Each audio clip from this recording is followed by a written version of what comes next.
Hello YouTube and welcome back to the channel. This is going to be a very quick video. This is for everybody that just got their new truck. This is some things that come directly from the owner's manual and that you got to keep in mind since you got to break in that truck. That includes engine, transmission, braking system. All that is brand new. If you're the first person to put a couple miles, well, the first mile on your brand new truck, you got to keep this in mind. There is a break-in period and you got to keep all this in mind. So here we go. Once again, this is directly from Toyota. It says, to extend the life of your vehicle, keep in mind the following precautions. For the first 200 miles, avoid sudden stops. Got to break in those brakes.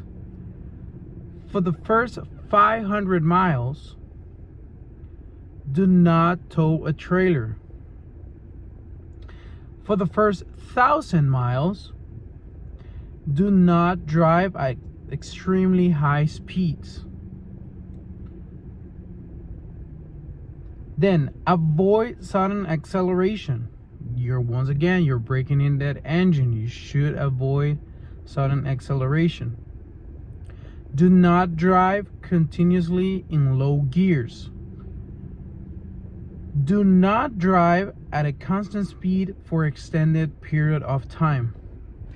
Now, another thing I wanted to point out, this is something that a lot of people probably don't know. Me personally, I was not aware until I read this, and it's that since this is a turbo engine, Toyota says to prevent damage to the turbocharger, allow the engine to idle immediately after high-speed driving or hill climbing, which means once you get home, you finish working or driving, and if you've been doing hill climbing or high-speed driving, you have to let that turbo cool down.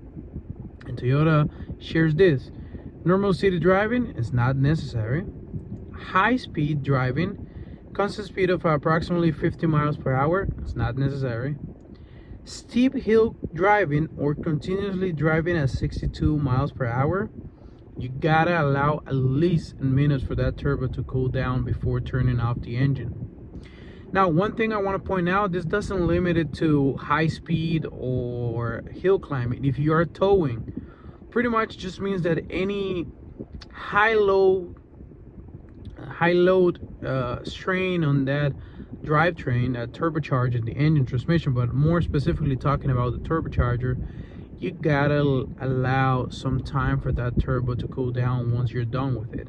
So if you're been towing that boat, if you're been towing construction materials, if you're towing another vehicle, whatever it is that actually puts extra strain or pretty much put the turbo to work, you gotta allow at least a minute for the turbo to cool down.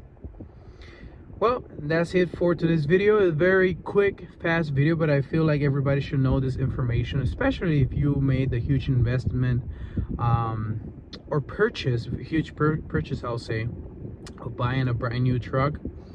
You should keep all this in mind. If you like this type of content, like, comment, subscribe, and let me know what you think. I'll see you in the next one.